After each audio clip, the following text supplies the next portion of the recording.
Bismillahirrahmanirrahim. Assalamualaikum warahmatullahi wabarakatuh. Innal hamdalillah nahmaduhu wa nasta'inuhu wa nastahdihi wa natubu ilaihi wa na'udzu billahi min shururi anfusina wa sayyiati a'malina. May yahdihillahu fala mudilla lahu wa may yudlil fala hadiya lahu. Asyhadu an la ilaha illallah wahdahu la syarika lah wa asyhadu anna Muhammadan abduhu wa rasuluhu la nabiyya ba'dah. Ya ayyuhalladzina amanu taqullaha haqqa tuqatih wa la tamutunna illa wa antum muslimun. Fa inna asdaqal hadithi kitabullah wa khairal huda huda Muhammadin sallallahu alaihi wasallam. Syarrul umuri muhdatsatuha wa kullu muhdatsatin bid'ah wa kullu bid'atin dhalalah wa kullu dhalalatin finnar. Hadirin yang dirahmati oleh Allah Subhanahu wa taala. Sebagaimana kita ketahui bahwasanya di dalam kehidupan ini kita berinteraksi dengan Rabbul Alamin, dengan Allah Subhanahu wa taala, dan juga kita berinteraksi dengan manusia di sekitar kita. Oleh karenanya syariat mengatur keduanya, bagaimana cara kita berinteraksi dengan pencipta kita dengan berbagai macam ibadah yang harus kita tujukan kepada Rabbul Alamin, dan juga syariat mengajarkan kita bagaimana akhlak yang mulia, ibadah dengan cara berakhlak mulia, bermuamalah yang baik dengan sesama manusia. Oleh karenanya di antara bentuk muamalah yang diperintahkan oleh Allah dalam Al-Qur'an sesama manusia adalah firman Allah Subhanahu wa taala, wa qulu lin-nasi husna, dan ucapkanlah kata-kata yang baik kepada manusia. Ayat ini ya lengkapnya Allah Subhanahu wa taala berfirman, wa idz akhadna mitsaqa bani Israil la ta'buduna illa Allah wa bil walidaini ihsana wa dzil qurba wal yatama wal masakin wa qulu lin-nasi husna. Kata Allah Subhanahu wa taala, tatkala kami mengambil perjanjian dari Bani Israel agar kalian tidak beribadah kecuali hanya kepada Allah Subhanahu wa taala. Ini hubungan antara manusia dengan Allah. Tidak beribadah kecuali hanya kepada Allah Subhanahu wa taala. Kemudian wabil walidaini ihsana. Setelah itu Allah menjelaskan bagaimana hubungan dengan sama manusia. Yang pertama, bagaimana hubungan dengan kedua orang tua. Maka berbaktilah kepada orang tua kalian dengan sebakti-baktinya. Wadil kurba, kemudian berbuat baiklah kalian kepada karib kerabat, wal yatama, dan kepada anak-anak yatim, wal masakin, dan juga kepada orang-orang miskin. Kemudian kata Allah, kaidah wa qulu lin-nasi husna, dan ucapkanlah yang baik kepada seluruh manusia.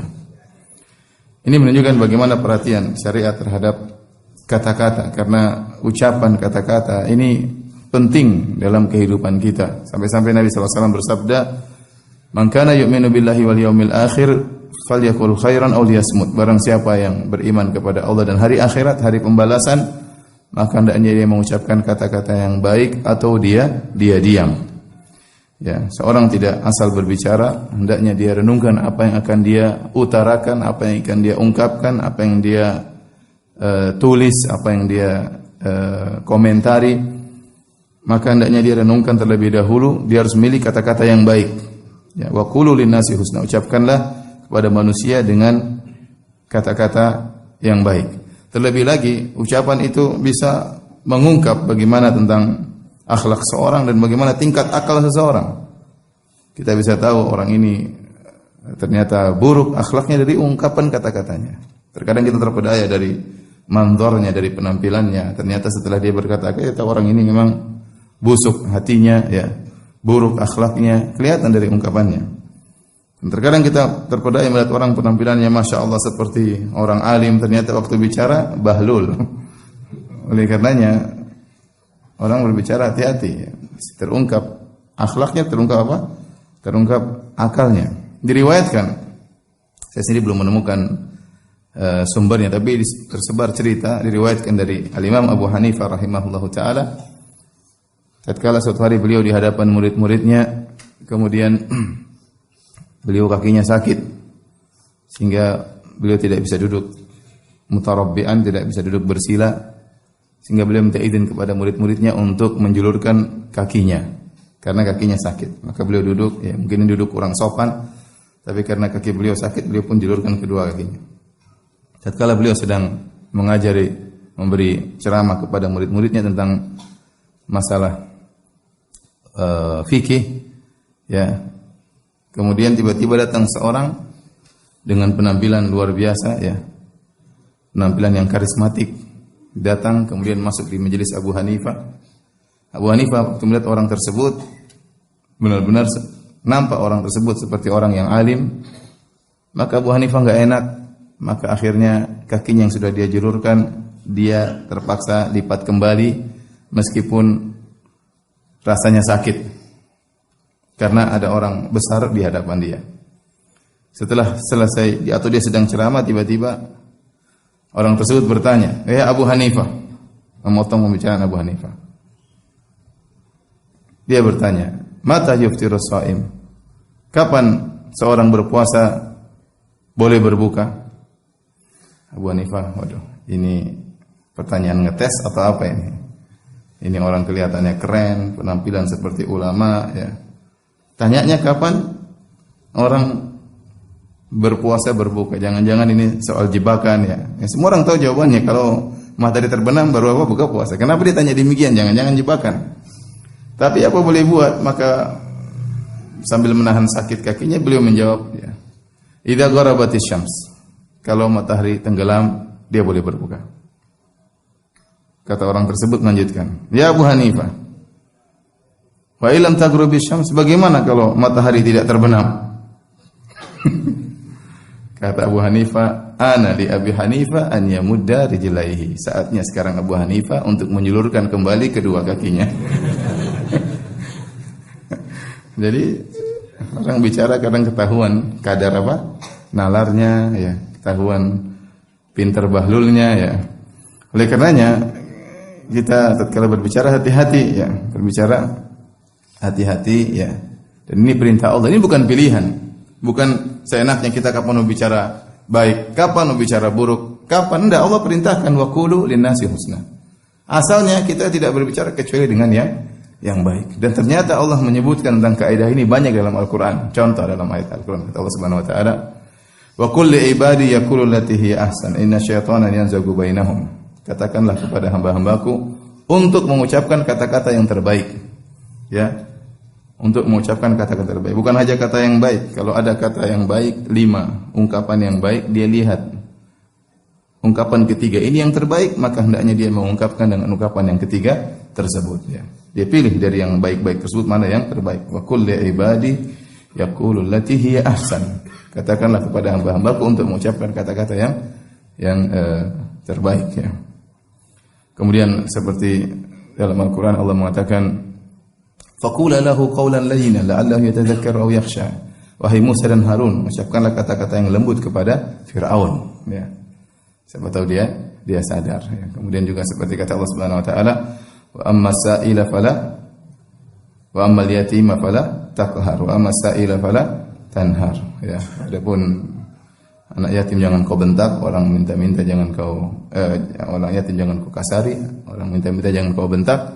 Seperti Allah juga berfirman terhadap kedua orang tua, "Imma yablughanna 'indakal kibar ahaduhuma aw kilahuma fala taqul lahumu uffin wala tanharhuma." Kalau kedua orang tua mempunyai masa jompo, salah satunya atau kedua-duanya, maka jangan katakan jangan bentak mereka berdua. Wa qul lahumu qawlan karima, dan ucapkanlah kepada mereka berdua kata-kata yang baik. Dan ayat-ayat seperti ini banyak dalam Al-Qur'an. Semuanya kembali kepada kaidah wa qulu linnasi husna. Ini kaidah umum. Ucapkanlah kepada manusia dengan kata-kata yang baik. Setelah itu Allah perinci bagaimana dengan kondisi demikian kepada orang tua, kepada orang yang didakwahi, kepada peminta-minta, kepada anak yatim. Semuanya kembali agar kita mengucapkan kata-kata yang terbaik, kata-kata yang baik. Dan ini ibadah. Ibadah. Kita ibadah bukan cuma baca Quran, bukan cuma salat malam. Tatkala kita milih kata-kata yang menyenangkan orang, ya, maka ibadah. Makanya Nabi sallallahu alaihi wasallam mengatakan wal kalimatu thayyibatu shadaqah. Kata-kata yang baik adalah sedekah, ya. Sedekah berarti berpahala. Kita memilih kata-kata, kita sedang memilih saja sudah berpahala. Kita ungkapkan berpahala. Kita menulis, pilih ibarat-ibarat yang baik berpahala, ya. Kenapa? Karena itu perintah Allah Subhanahu wa taala. Tidak seperti sebagian orang, Masya Allah, kalau baca Quran semangat, kalau salat malam semangat, tapi kalau dia bicara kotor, bicara sembarangan, asal ngomong, asal komentar. Dia menyangka ini tidak dicatat di catatan amalnya pada hari kiamat kelak akan diungkap kembali oleh Allah Subhanahu wa taala. Asal bicara, apalagi zaman sekarang. Oleh karena Nabi SAW mengatakan dalam satu hadis, "Inna fil jannati ghurfatan yura zahiruha min batiniha wa batinuha min zahiriha." Kata Nabi, di surga ada suatu kamar atau suatu lokasi yang dari dalamnya kelihatan dari luarnya, luarnya kelihatan dari dalamnya, ya. Maka seorang sahabat berkata, kalau tidak salah Musa al-Asy'ari, "Liman ya Rasulullah?" Ya, untuk siapa kamar itu ya Rasulullah di surga? Kata Nabi sallallahu alaihi wasallam, "Liman alanal kalam wa at'ama at-ta'am wa liman bata qa'iman wa nasuniyam." Kata Nabi sallallahu alaihi wasallam, itu kamar spesial tersebut untuk orang alanal kalam, orang yang melembutkan perkataannya. Dia maksudnya dia sengaja memilih kata-kata yang lembut, ya.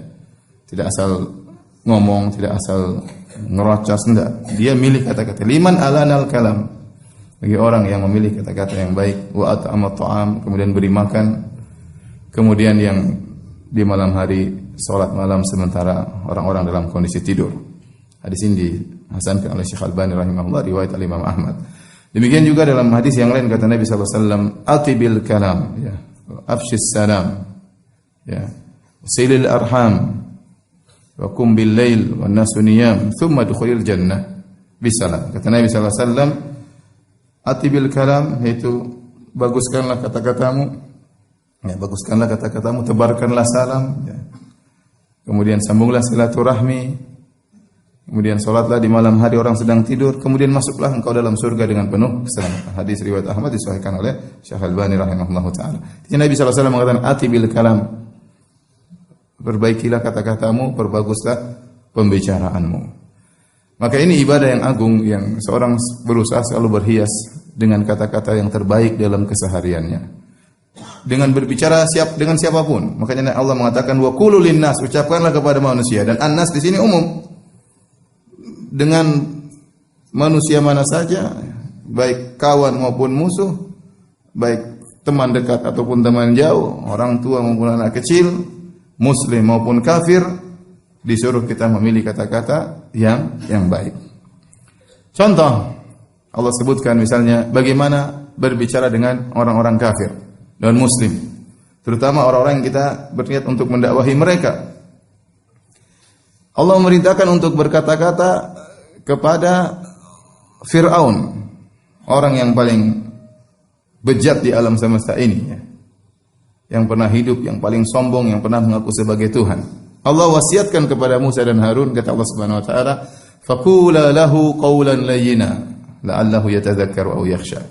Wahai Musa dan Harun, ucapkanlah kalian berdua kepada Fir'aun dengan kata-kata yang lembut, qawlan layyina. Disuruh, ini Fir'aun, ya, bukan hanya Abu Jahal, ini apa Fir'aun, ya. Yang sombong ngaku sebagai Tuhan, yang bengis, yang membunuh anak-anak, yang memperbudak Bani Israel, yang kejahatannya sudah tidak bisa dihitung lagi saking banyaknya. Ya. Allah tidak mengatakan bentak dia, ya, maki-maki dia, tidak. Faqula lahu qawlan layyina. Ucapkanlah kepadanya kata-kata yang baik. Artinya kau berdakwah jangan terpancing emosi. Jangan terprovokasi. Karena dakwah adalah ibadah, ada aturannya. Ada aturannya, bukan sekedar kemudian seorang terpancing kemudian indifa, kemudian emosi, tidak, ada aturannya. Kau kepada Fir'aun ucapkan kata-kata yang baik. Dalam ayat yang lain surat An-Nazi'at kata Allah, "Faqul hal laka ila an tazakka wa ahdiyaka ila rabbika fatakhsha." Katakanlah kepada Fir'aun dengan tawaran, "Hal laka ila an tazakka." Maukah engkau menuju kepada kesucian jiwamu? Bayangkan, tawaran. Bukan berimanlah. Kalau enggak neraka Anda, ya. Oke, maksudnya kata-kata Musa disuruh untuk berkata-kata yang lembut itu kepada Fir'aun. Bagaimana lagi dengan yang jauh di bawah Fir'aun? Tidak seperti sebagian orang sekarang bangga dengan kata-katanya yang kasar, viral di di medsos misalnya, maki sana maki sini. Nah, kita dakwah ada aturannya, ya. Bukan sekedar melepaskan apa yang dalam hati kita. Kita berdakwah bukan tujuannya menegakkan hujah. Yang penting saya sudah sampaikan, tidak. Tetapi kita ingin dia dapat hidayah. Kita ingin dia dapat hidayah. Oleh karenanya tatkala dakwah tujuannya adalah orang dapat hidayah, maka ada aturan mainnya. Ada aturan mainnya. Kalau tidak tahu aturan main, tidak usah terjun dalam bidang dakwah. Contohnya Nabi Ibrahim waktu berkata kepada bapaknya dengan penuh lemah lembut, ya. Dia mengatakan, "Ya abati, ya inni qad ja'ani minal ilmi ma lam ya'tika fattabi'ni ahdika siratan sawiyya." Ya, sebelumnya ya abati lima ta'budu ma la yasma'u wa la yubsiru wa la yughni anka syai'a. Wahai ayahanda, dia kata-kata yang saya, wahai ayahanda, kenapa engkau menyembah berhala yang tidak mendengar, tidak melihat, tidak bisa membantu engkau sama sekali? Ya abati inni qad ja'ani minal ilmi ma lam ya'tika fattabi'ni. Wahai ayahanda, sungguhnya telah datang kepadaku ilmu yang tidak engkau miliki. Lihat kata-kata yang Nabi Ibrahim pilih. Telah datang kepadaku, aku punya ilmu yang kau tidak miliki. Dia tidak mengatakan, wahai ayahanda, ente jahil, ente bahlul. Tidak. Dia mengatakan, ya ayahanda, sungguhnya saya punya ilmu yang kau tidak miliki. Sangat halus, ya. Ya. Fattabi'ni, ikutilah aku, ahdika siratan sawiyya. Aku akan tunjukkan engkau kepada jalan yang lurus. Ya. Ya abati la ta'budi syaitan, inna syaitana kana lirrahmani asiyya. Wahai ayahanda, jangan kau ikuti syaitan. Sungguhnya syaitan bermaksiat membangkang kepada Allah yang Maha Pengasih. Ya abati inni akhafu ayyamassaka adzabun minar rahman. Ya ayahku, sungguhnya aku khawatir kau tertimpa azab dari Tuhan yang Maha Penyayang. Bayangkan, seharusnya kalau kita bicara azab, aku khawatir engkau tertimpa dari azab dari Tuhan yang begitu keras azabnya. Tidak, tapi Nabi Ibrahim alaihissalam mengatakan, inni akhafu ayyamassaka adzabun minar rahman. Aku khawatir engkau ditimpa azab dari Ar-Rahman, dari Tuhan yang Maha Penyayang. Artinya Allah sangat sayang kepada engkau kalau kau kembali kepada Allah Subhanahu wa taala. Demikian juga Allah Subhanahu wa taala menyuruh berdebat dengan ahlu kitab dengan kata-kata yang baik. Wala tujadilu ahlal kitab illa billati hi ahsan. Janganlah kalian mendebat ahlul kitab kecuali dengan cara yang terbaik. Ya, kalau sudah bertemu, berdialog, pilih kata-kata yang baik, ya. Pilih kata-kata yang baik untuk mendebat mereka, karena tujuannya agar mereka dapat hidayah, ya. Jadi maksud saya, ya, Allah jelaskan, ya, wa qulu linnasi husna, ucapkanlah yang terbaik bagi manusia dari dalam segala strata manusia, ya. Pada orang kafir Allah jelaskan, kepada sekitar kita, ya, sahabat-sahabat kita, teman dakwah kita juga berusaha dengan kata-kata yang lembut. Apa kata Allah kepada Nabi sallallahu alaihi wasallam? Fabima rahmatin minallahi linta lahum walau kunta faddan ghalidhal qalbi lam fadda min hawlik fa'fu anhum wastaghfir lahum wasyawirhum fil amr. Kata Allah Subhanahu wa taala, dengan berkat karunia Allah engkau jadi lembut. Allah tekankan, engkau jadi lembut wahai Muhammad karena karunia Allah. Ini rahmat. Fabima rahmatin. Ya, kalau antum mengerti bahasa Arab, ya, di situ fabima. Seharusnya kalau secara bahasa Arab biasa Allah harusnya mengatakan fabi rahmatin minallah. Dengan rahmat Allah, dengan karunia Allah, kasih sayang Allah, engkau menjadi lembut. Tetapi Allah menambah huruf ma di situ. Fabima rahmatin minallah. Dan ma di situ dalam i'rab tidak ada i'rabnya, tetapi dalam makna litakid, untuk menekankan. Sehingga kalau kita terjemahkan dalam bahasa Indonesia, maka sungguh-sungguh benar-benar karena kasih sayang Allah kepada engkau wahai Muhammad, engkau menjadi lembut kepada mereka. Walau kunta faddan ghalidhal qalbi, kalau ternyata engkau kasar mulutmu, keras hatimu, lam fadda min haulik, maka mereka akan kabur darimu. Ini Allah berbicara kepada Nabi Muhammad SAW berhadapan dengan para sahabat orang-orang yang lembut, yang cerdas, yang akhlaknya mulia. Kalau Nabi kasar, mereka kabur. Kalau Nabi kasar SAW, maka para sahabat akan kabur. Apalagi kita, ya, maka hukum asal seorang berkata-kata dengan lembut, jangan sampai kemudian dia terbawa, terprovokasi. Karena terkadang muncul mentang-mentang, ya, mentang-mentang saya ustaz, mentang-mentang saya pendakwah, mentang-mentang saya punya ilmu, sehingga terkadang seorang berbicara tanpa dia pikirkan bahwasanya dakwah itu ada aturannya. Bahwasanya kata-kata harus dipilih. Ya.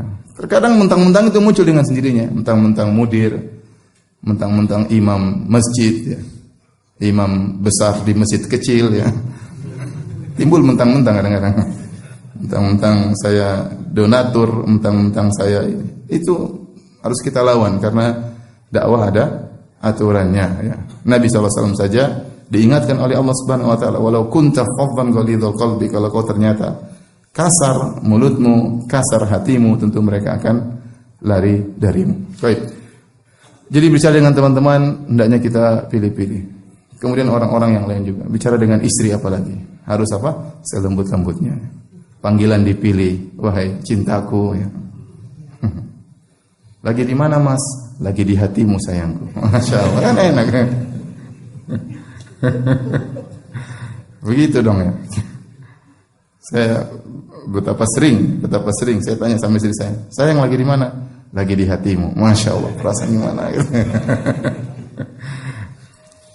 Jadi istri yang paling utama untuk kita berkata-kata baik. Betapa banyak orang pandai berkata-kata baik kepada kawannya, kepada ustadznya, kepada temannya, kepada rekan kerjanya. Tapi kalau sama istrinya dia ngomong seasalnya, ngomong seenaknya. Ya, dia tidak tahu istri ini ada aturan antara seorang suami dengan istri. Yang kata Nabi SAW, khairukum li ahlihi. Sebaik-baik kalian adalah yang terbaik bagi istrinya. Anda kalau ingin mencapai derajat yang terbaik, mencapai al-khairiyah, derajat yang terbaik, maka jadilah terbaik bagi istri. Kalau Anda bisa berkata-kata baik kepada orang-orang, maka yang paling utama Anda berkata-kata baik adalah dengan apa? Istri. Ya. Anda bisa bercanda, ketawa-ketiwi dengan orang, masa dengan istri tidak bisa bercanda? Ya, baru bicara 5 menit, sudah, papa sibuk, udah tidur. Udah itu, WhatsApp. Gimana ya, ente harusnya bisa mesra dengan istri, bisa ngobrol lama dengan istri ya. Dia lebih utama untuk kita baiki ya. Dia yang melahirkan anak-anak kita, dia yang mengurus anak-anak kita, dia yang membantu kita ketika kita sedang sakit, dia yang mengurusi terkadang keluarga kita. Jadi istri utama untuk kita berkata-kata baik. Sebagian wanita mengeluh bertahun-tahun hidup sama suaminya tidak pernah mendengar kata-kata penghormatan dari suaminya. Apa susahnya sih? Apa susahnya kita misalnya istri masak enak, kita puji, Masya Allah enak masakanmu. Masya Allah bajumu bagus, Masya Allah ya. Ya. Masya Allah itu apa? Dari salon mana kok rambutmu jadi bagus ya? Oh dari sini ya. Berapa bayarnya? Jadi maksudnya apa susahnya kita ngomong gitu? Kita obrol kata-kata sama istri, kita bisa obrol kata-kata sama kawan-kawan. Betapa sering kita ngobrol, kita berniat menyenangkan hati teman-teman kita. Kenapa tidak kita berniat menyenangkan hati istri kita? Dia lebih utama untuk kita ucapkan kata-kata yang baik. Dan banyak kita mau gombal-gombal dengan istri, gombal terbuka bebas ya. Mau gombal apa the best of gombal terserah ya. Terserah itu dibolehkan dalam syariat, bahkan bohong saja boleh. Bohong saja boleh. Ya, al-kadzibu la yahillu illa fi thalath. Tidak halal dosa kecuali 3 perkara. Artinya haditsur rajul imraatihi. Omongan seorang suami terhadap istrinya boleh bohong. Ini menunjukkan bagaimana perhatian syariat agar seorang berkata-kata baik dengan istrinya sampai dibolehkan untuk berbohong. Baik, demikian juga pada anak-anak, sama anak-anak kita bimbing kata-kata yang baik ya. Jangan suka mengucapkan kata yang menyakiti hatinya ya. Sesekali kita tegur boleh, sesekali kita marahin boleh. Tapi itu hukum keluar dari hukum asal. Hukum asalnya kita ngomong sama dengan kata-kata yang baik. Jaga perasaan mereka, beri semangat kepada mereka, motivasi mereka. Kalau mereka salah, panggil ngomong dengan baik 4 mata agar mereka sadar. Seperti itu. Hukum asal kita berkata-kata yang baik, bukan kita mencela dan maki dan yang lainnya. Kemudian juga Allah Subhanahu wa taala mengajarkan bagaimana berkata-kata yang baik kepada ashabul hajat, kepada orang yang punya keperluan. Contoh kepada anak yatim. Kata Allah, "Wa amma sa'ila fala takhar, wa amma al-yatima fala takhar." Adapun orang anak yatim maka jangan kau keras, jangan kau bentak. Anak yatim kasihan ya, akhi. Bayangkan anak yatim dia di sekolahnya misalnya, kemudian teman-temannya dikunjungi oleh bapaknya, oleh ibunya, dia enggak lihat bapaknya. Dia terkadang lihat bapak orang lain, lihat bapak temannya begitu lembut sama temannya. Bagaimana perasaan dia? Kita harus berusaha. Coba kita jadi dia, kita rasanya seperti apa? Makanya dia butuh untuk sentuhan kepalanya. Mari sini ya, sini nak sama om misalnya. Anak yatim ya. Karena banyak anak yatim yang kemudian kadang-kadang nakal ya. Kenapa? Karena enggak ada yang perhatian sama dia. Dia mau menyampaikan perasaannya kepada siapa? Ya. Maka terkadang kalau kita mendapati dia misalnya melakukan kesalahan atau apa, Allah larang, fala takhar, jangan kau bentak. Ya. Sudah cukup kesedihan yang bergejolak di hatinya yang dia rasakan. Jangan kau tambah lagi kesedihannya di atas kesedihan. Ya. Karena qadarullah memang kalau ketemu anak itu terkadang itu memang bandel-bandel. Sebagian apa? Bandel-bandel. Yang punya bapak saja bandel, apalagi yang tidak punya. Yang punya bapak. Bapaknya saja bandel. Oleh karenanya ya wajar. Makanya kita harus ajari anak kita, kalau kita punya anak, punya teman orang anak yatim, maka kita suruh berbuat baik kepada dia. Untuk memberi uzur kepada dia ya. Karena tidak ada yang memperhatikan dia ya. Ya kita saja, enggak usah kita bicara anak yatim. Kita bicara kita ya. Misalnya kita terima raport. Terus orang-orang teman-teman, bapaknya teman-teman semua sudah datang. Kemudian mengambil raport. Bapak kita enggak datang-datang. Gimana perasaan? Ini bapak kemana? Gitu. Semua orang sudah datang. Anaknya dipeluk, dikasih hadiah. Oh, Masya Allah anakku lulus. Kita bapak datang terlambat saja sudah sedihnya luar biasa. Apalagi enggak ada bapak yang datang. Enggak ada bapak yang datang. Gimana anaknya? Begitu nasib mereka. Ya. Mau bagaimana? Makanya jangan dibentak, jangan dihardik, jangan dimarah. Kemudian juga orang meminta-minta. Orang minta-minta, ya. Ya mereka kan orang punya keperluan. Dilanda dengan kesulitan, dilanda kesusahan, maka hati-hati tatkala berbicara dengan dia. Jangan sakiti hatinya. Fala tanhar. Kalau jangan kau bentak dia. Kalau kau tidak mau kasih, qaulun ma'ruf. Ucapkan kata-kata yang baik. Jangan kau sakiti hatinya. Jangan kau sakiti hatinya. Allah Subhanahu wa taala mengatakan Walladzina yunfiquna amwalahum fi sabilillahi thumma la yutbi'una ma anfaqu mannan wala adha lahum ajruhum 'inda rabbihim wala khaufun 'alaihim wala hum yahzanun qaulun ma'rufun wa maghfiratun khairum min shadaqatin yatba'uha adha. Kata Allah Subhanahu wa taala, orang-orang yang berinfak di jalan Allah kemudian dia tidak menyertakan infaknya man wala adha. Man itu ungkit-ungkit, adha menyakiti hati seseorang. Seperti misalnya dia bantu orang, kasih baju sama orang. Orang itu datang, Masya Allah ya, sekarang jadi gagah ya, pakai baju baru ya. Bajunya dia yang kasih. Orang itu jadi nggak enak. Iya. Nggak usah begitulah ya. Maksud lu ini ambil lagi nih. Nggak usah kita kasih terus kita sakiti hatinya, nggak usah lah. Ya sudahlah, kita kasih udah lepas gitu aja. Nggak usah kita ungkit-ungkit lagi ya. Ya, gimana bajunya ya. Jadi dia terkadang nggak enak atau gimana ya. Jangan buat dia jadi nggak enak ya. Apalagi kita sakit, saya kan yang ini kamu sayang. Jangan. Allah larang. Kata Allah tadi dilarang. Tsumma la yutbi'una ma anfaqu manna wala adza. Jangan disertakan dengan man wala adza. Kemudian kata Allah Subhanahu wa taala, qaulul ma'ruf, kata-kata yang baik. Kalau kau tidak bisa kasih, ya sudah. Ucapkan, tolak dengan kata yang maaf saya belum bisa, mohon maaf, coba minta ke yang lain, mohon maaf ya. Kata-kata yang baik, jangan dibentak ya.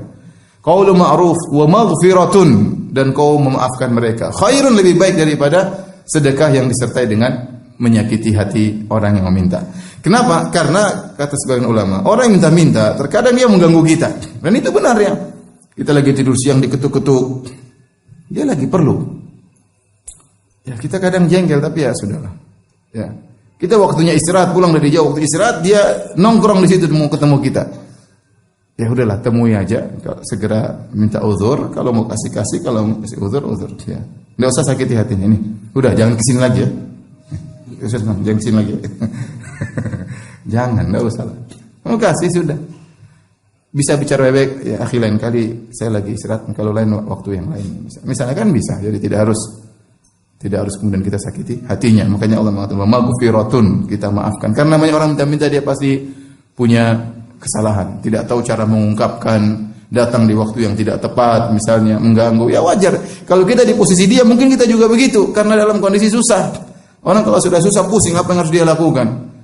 Pikiran dia bagaimana kebutuhannya bisa segera terpenuhi. Maka inilah kaidah umum, wa qulu linnasi husna ya. Apalagi kepada orang tua. Ya, fala taqul lahum uffin, jangan mengatakan wala tanharhuma, jangan bentak, wa qul lahum qaulan karima, dan ucapkanlah kepada kedua orang tua kata-kata yang baik. Hati-hati ikhwan, apapun kondisi antum sampai pada derajat tinggi pun, gelarnya sebanyak apapun, tetap saja antum seorang anak harus pilih kata-kata yang baik kepada orang tua. Jangan sampai sakit hati orang tua. Ibu sih enggak tahu sekarang zaman milenial ya. Ibu zaman aluminium tidak sama seperti misalnya. Ibu sih enggak sekolah, enggak tahu. Jangan gitu. Jangan kita merendahkan ibu kita, jangan merendahkan orang tua kita, bapak kita, seakan-akan kita terpelajar, seakan-akan dia tidak terpelajar. Ucapkan kata-kata yang baik. Kalau kita bisa milih kata-kata untuk kita ungkapkan kepada bos kita, kita pilih kata-kata agar menyenangkan hati bos, agar menyenangkan hati ustadz. Orang tua lebih utama untuk kita pilih kata-kata dengan selembut-lembutnya. Ya, baik, inilah hadirin dan hadirat yang dirahmati Allah Subhanahu Wa Taala. Jangan lupa di antara ibadah adalah berkata-kata yang baik. Sekarang zaman orang tidak peduli lagi dengan ibadah ini, ya. Apalagi kita udah masuk medsos, sudah maki sana, maki sini, cerca sana, cerca sini, bongkar aib sana, bongkar aib sini. Maka seorang hati-hati, jangan dia terjebak. Dia berkata-kata yang banyak, ternyata kata-katanya bikin masalah, akhirnya dia masuk neraka gara-gara kata-katanya tersebut. Apa kata Mu'adz bin Jabal kepada Nabi sallallahu alaihi wasallam? "Inna lamu'akhaduna bima natakallamu bih." Ya Rasul, apakah kita akan diazab gara-gara perkataan kita? Kata Nabi sallallahu alaihi wasallam, "Fa hal yakubbun nasa fin nari ala wujuhim aw ala manakhirihim illa hasaidu alsinatim." Tidakkah, bukankah yang membuatkan manusia terjerumus dalam neraka jahanam, digeret di atas wajah mereka, digeret di atas hidung mereka, kecuali karena panenan dari hasil lisan mereka. Waliyadzubillah. Ya, wallahu taala alam bisawab. Ini ada hadiah kuis untuk ikhwan. Maksudnya satu orang dapat segini ya. Baik, siapa yang bisa sebutkan satu dalil dari sekian dalil yang saya sebutkan? Ya, silakan. Apa bunyinya? Hah? Yang bunyinya gimana? Ya, silakan.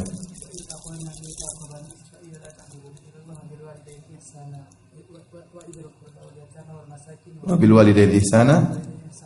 Terus ulangi pelan-pelan.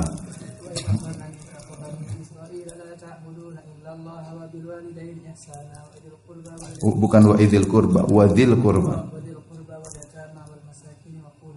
Masya Allah, jazakallah khair. Pilih warna apa? Hah? Istri suka warna apa? Hah? Belum punya istri? Kasihan itu sih. Baik, selanjutnya siapa yang bisa sebutkan dalil yang lain? Ya, 1 2 berdiri duluan coba. Ya. Ya, antum duluan, apa dalilnya? Sebelum sama bersabda, barang siapa yang beriman kepada Allah dan hari akhir, maka hendaknya dia berkata baik atau buruk. Enggak hafal Arabnya? Enggak apa sih. Silakan. Yang di belakang, silakan.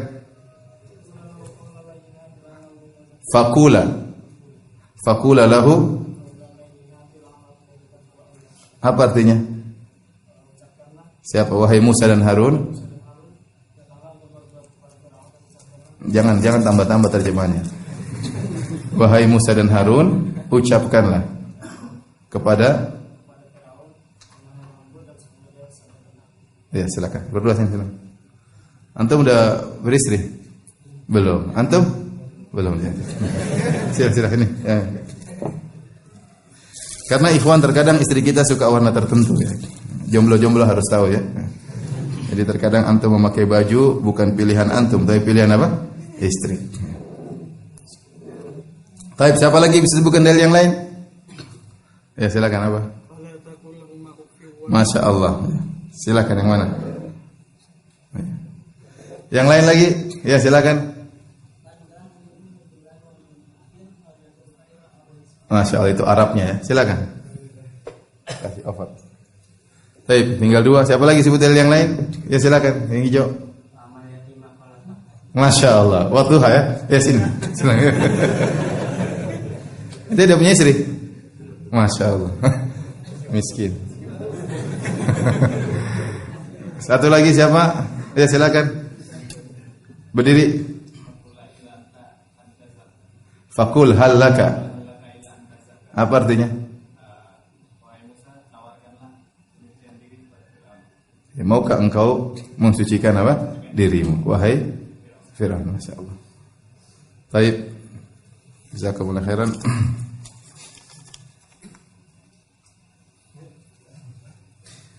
Bagaimana bila pada saat kajian subuh begini, kapan kita bisa baca zikir pagi? Apakah setelah kajian selesai atau kita bisa baca sebentar kajian berlangsung? Ya, kalau bisa waktunya setelah azan subuh, zikir pagi dimulai setelah azan subuh sampai terbit matahari. Ya. Jadi kalau azan subuh sudah selesai, seorang boleh mulai zikir pagi meskipun belum sholat subuh. Yang penting azan sudah dikumandangkan, dia boleh. Kemudian dia boleh sambil berzikir di tengah pengajian boleh. Kalau ternyata dia tidak sempat, maka dia boleh baca setelah terbit matahari. Ya. Tentunya semakin baik, semakin cepat semakin apa? Semakin baik. Karena semuanya masih namanya dalam bahasa Arab as-sabah. As-sabah mencakup pada subuh sampai terbit matahari ke atas sampai duha masih disebut dengan apa? As-sabah, ya, masih subuh. Karena Nabi SAW tidak pernah menyebutkan batasan waktu secara syar'i, maka tatkala tidak ada pembatasan waktu secara syar'i, kita kembali kepada urf atau secara bahasa. Ternyata kalau kita kembali kepada kamus-kamus, namanya sabah itu waktu di awal hari, mencakup ba'da subuh sampai terbit matahari, dan setelah terbit matahari sampai waktu apa? Duha. Apa hukum melakukan perbuatan dosa karena ketidaktahuan? Kalau tidak tahu, maka dia tidak berdosa. Ya. Tetapi dia harus belajar. Ya. Jangan dia bilang, Ustaz, kalau gitu saya tidak usah belajar, saya tidak tahu terus. Ya, nggak boleh. Ya. Dia dapat hukuman dosa tidak mau belajar. Tapi kalau seorang sudah belajar, namun belum sampai ilmunya ternyata dia melakukan kesalahan, maka dia dimaafkan oleh Allah Subhanahu wa Ta'ala. Ya. Secara hukum syar'i dia gugur dosanya. Tetapi kalau kesalahan tersebut ternyata berkaitan dengan hak orang lain, meskipun dia tidak tahu hukumnya, maka dia harus kembalikan hak orang lain. Baik, demikian saja kajian kita. Insyaallah jangan lupa nanti jam 9 kita lanjutkan tafsir surat Al-Munafiqun ya. Demikian, subhanakallah bihamdik asyhadu an la ilaha illa anta astaghfiruka wa atubu ilaik. Assalamualaikum warahmatullahi wabarakatuh.